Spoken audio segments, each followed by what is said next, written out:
ദൈവത്തിന്റെ കയ്യൊപ്പുള്ള സിനിമ 12 ജനമനസ്സുകളെ കീഴടക്കുന്നു.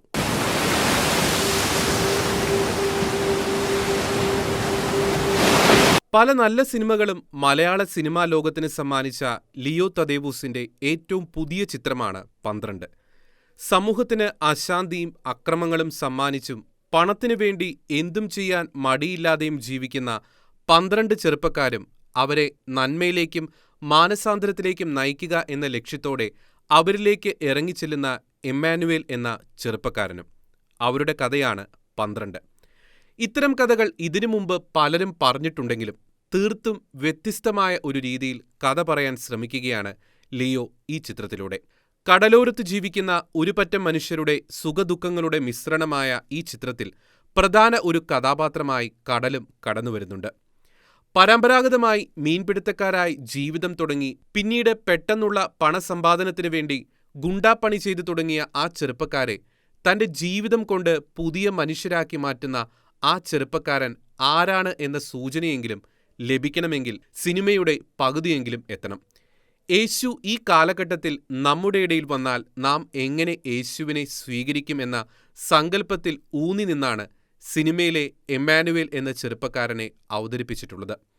ക്രൂരരായ മനുഷ്യരെ സ്നേഹം കൊണ്ട് കീഴടക്കുന്ന എമ്മാനുവേൽ നമ്മൾ ഓരോരുത്തരിലൂടെയും പുനർജനിക്കേണ്ട ക്രിസ്തുവിന്റെ പ്രതീകമാണ്. തെറ്റ് ചെയ്തവനെ മാറ്റി നിർത്താനല്ല, ചേർത്ത് പിടിക്കാനാണ് ഞങ്ങളെ പഠിപ്പിച്ചിരിക്കുന്നത് എന്ന സിനിമയിലെ അവസാന വാചകം തന്നെയാണ് ചിത്രം ലോകത്തിന് നൽകുന്ന സന്ദേശം. സിനിമ കണ്ടിറങ്ങിയ പലരും അഭിപ്രായപ്പെട്ടതുപോലെ 12 എന്ന സിനിമ കണ്ടവർക്ക് പഴയതുപോലെ ഇനി ലോകത്തെയും ലോകത്തിലെ മനുഷ്യരെയും നോക്കിക്കാണാൻ കഴിയില്ല.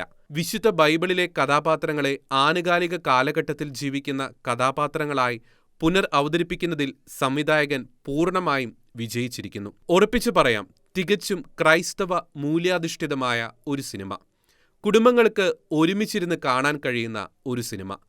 ഇനി ചിത്രത്തിന്റെ സാങ്കേതിക തികവിനെക്കുറിച്ച് പറയുകയാണെങ്കിൽ അതിഗംഭീരം എന്ന് തന്നെ പറയണം. കടലിന്റെ വിവിധ ഭാവങ്ങളെ ഹോളിവുഡ് സിനിമയെ വെല്ലുന്ന രീതിയിൽ ചിത്രീകരിച്ചിരിക്കുന്ന ഛായാഗ്രഹണവും ശബ്ദമിശ്രണവും പ്രേക്ഷകർക്ക് അപൂർവമായി ലഭിക്കുന്ന ദൃശ്യാനുഭവമാണ് സമ്മാനിക്കുന്നത്. പ്രേക്ഷകരിരിക്കുന്നത് തിയേറ്ററിലല്ല, ആഴക്കടലിന്റെ നടുവിലാണ് എന്ന് തോന്നിപ്പിക്കുന്ന പല രംഗങ്ങളും ഈ ചിത്രത്തിലുണ്ട് എന്ന് വേണം പറയാൻ. അതെ, 12 എന്ന ചിത്രം കണ്ട് പുറത്തിറങ്ങുന്നവരിൽ എന്തൊക്കെയോ അകത്ത് നിറഞ്ഞ അനുഭവം സമ്മാനിക്കുന്നുണ്ട് ഈ ചിത്രം.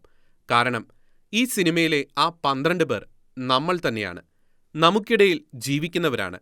ഒറ്റ വാചകത്തിൽ പറഞ്ഞാൽ, സിനിമ എന്ന മാധ്യമം ഉപയോഗിച്ച് സുവിശേഷ പ്രഘോഷണം എത്ര മനോഹരമായി ചെയ്യാമെന്ന് ലിയോ തദേവൂസും ടീമും ഭംഗിയായി തെളിയിച്ചിരിക്കുകയാണ് ഈ ചിത്രത്തിലൂടെ.